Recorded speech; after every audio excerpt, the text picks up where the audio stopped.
Hai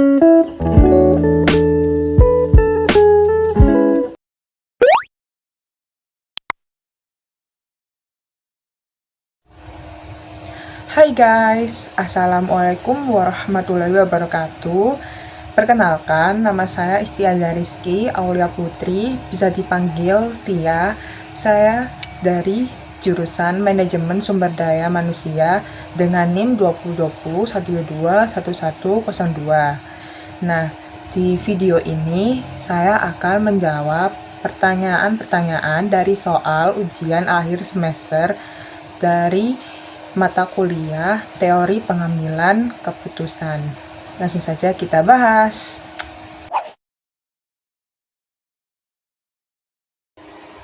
Baik, saya akan menjawab nomor 1 yang jawaban saya yaitu dalam dunia bisnis yang terus berubah dengan cepat dan persaingan yang semakin ketat, kemampuan untuk membuat keputusan yang akurat dan cepat menjadi faktor utama. Perusahaan harus dapat mengambil keputusan yang tepat dalam waktu singkat agar tetap relevan dalam bersaing. Keakuratan merujuk pada tingkat kebenaran atau ketepatan informasi yang digunakan dalam pengambilan keputusan. Dalam lingkungan bisnis, informasi yang tepat sangat berharga karena dapat membantu mengidentifikasi tren pasar, perilaku konsumen, dan kondisi industri yang dapat mempengaruhi keputusan strategis. Misalnya, jika suatu perusahaan ingin memperluas operasinya ke pasar internasional, keputusan yang diambil harus berdasarkan data yang akurat tentang potensi pasar, persaingan, dan risiko yang terkait. Dengan memiliki informasi yang akurat ini, perusahaan dapat membuat keputusan yang lebih baik dan mengurangi risiko yang mungkin akan terjadi. Sementara itu, dalam konteks perubahan teknologi dan pasar yang cepat, kecepatan dalam pengambilan keputusan menjadi semakin krusial. Dalam dunia bisnis saat ini, perusahaan harus memiliki kemampuan untuk merespon dengan cepat terhadap perubahan dan peluang yang akan muncul. Kecepatan dalam pengambilan keputusan dapat memberikan keunggulan kompetitif yang signifikan. Sebagai contoh, jika suatu perusahaan menemukan peluang pasar baru, kemampuan untuk mengambil keputusan dengan cepat untuk meluncurkan produk atau layanan yang sesuai dapat memberikan keunggulan dibandingkan dengan pesaing yang lambat dalam merespon.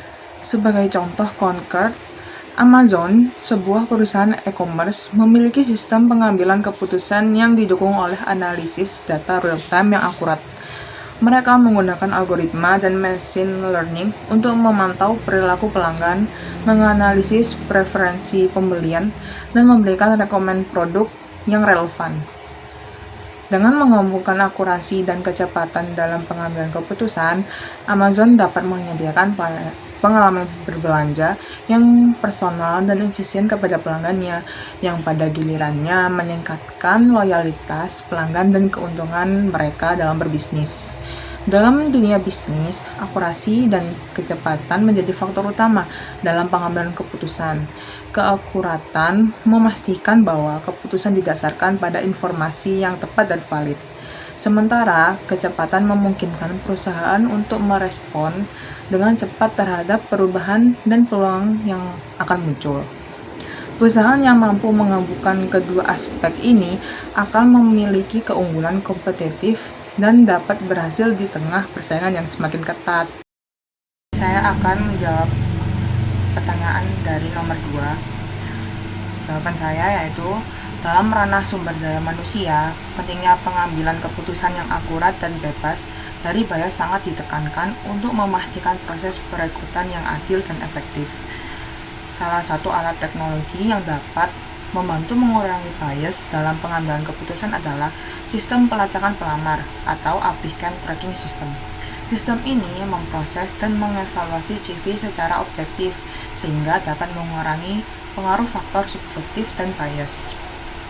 Contohnya, ketika suatu perusahaan sedang melakukan pencarian kandidat untuk posisi manajerial, dalam proses perekrutan konvensional, penilaian CV dilakukan secara manual oleh tim SDM.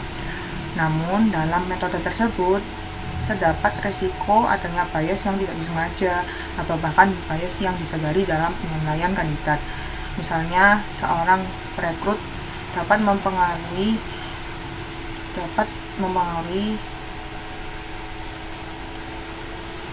Misalnya, seorang perekrut dapat dipengaruhi oleh nama, jenis kelamin, atau latar belakang pendidikan kandidat.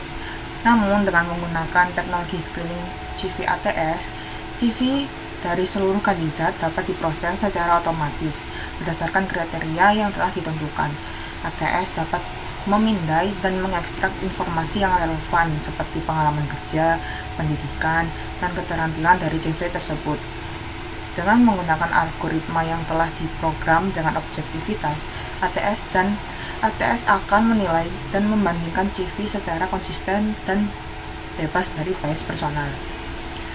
Di samping itu, teknologi ini juga memiliki kemampuan untuk mencocokkan kata kunci yang relevan dengan persyaratan pekerjaan yang telah ditentukan oleh perusahaan. Fitur ini membantu dalam tahap penyaringan awal CV sehingga hanya kandidat yang memenuhi persyaratan dasar yang akan diproses lebih lanjut. Dengan cara ini, penggunaan teknologi ini memungkinkan perekrut untuk lebih fokus pada aspek kualitatif seperti kemampuan interpersonal dan kesesuaian budaya organisasi saat melakukan evaluasi lebih mendalam. Manfaat lain dari menggunakan teknologi ini adalah adanya catatan audit yang rinci.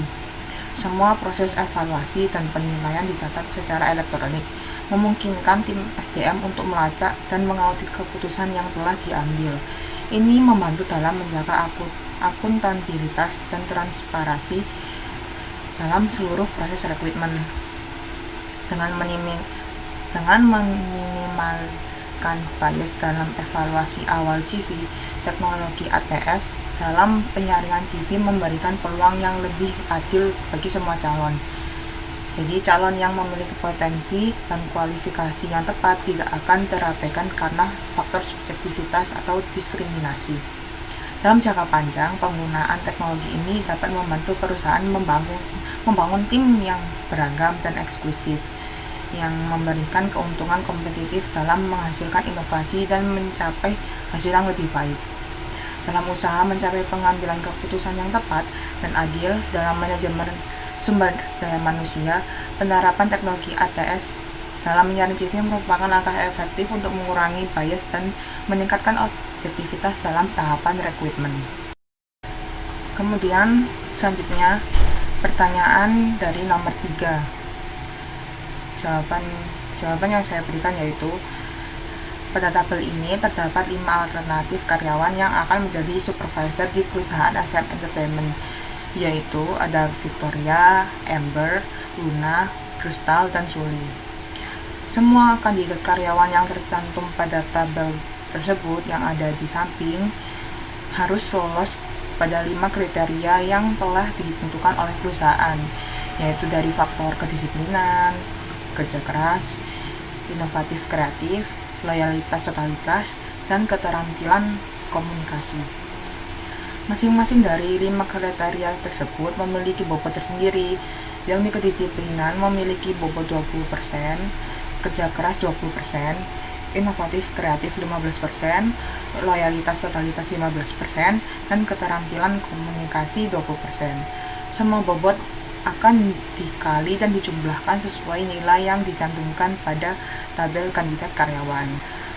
Selanjutnya, ini adalah tabel akhir yang menunjukkan dari semua perhitungan yang telah dilakukan pada tabel sebelumnya.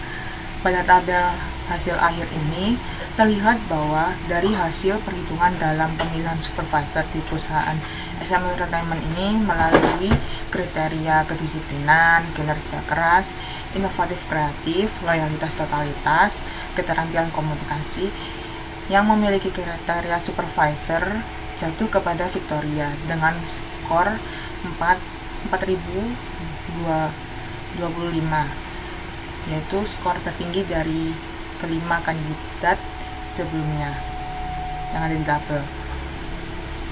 Mengapa saya menggunakan 5 kriteria skill yang ada di tabel sebelumnya untuk syarat rekrutmen menjadi supervisor pada perusahaan SM Entertainment?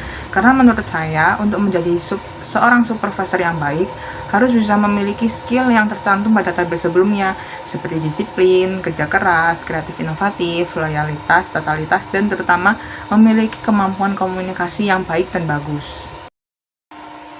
Sekian pembahasan dari saya. Kurang lebihnya saya mohon maaf jika ada salah kata maupun jawaban yang kurang tepat. Saya undur diri. Wassalamualaikum warahmatullahi wabarakatuh. Bye-bye.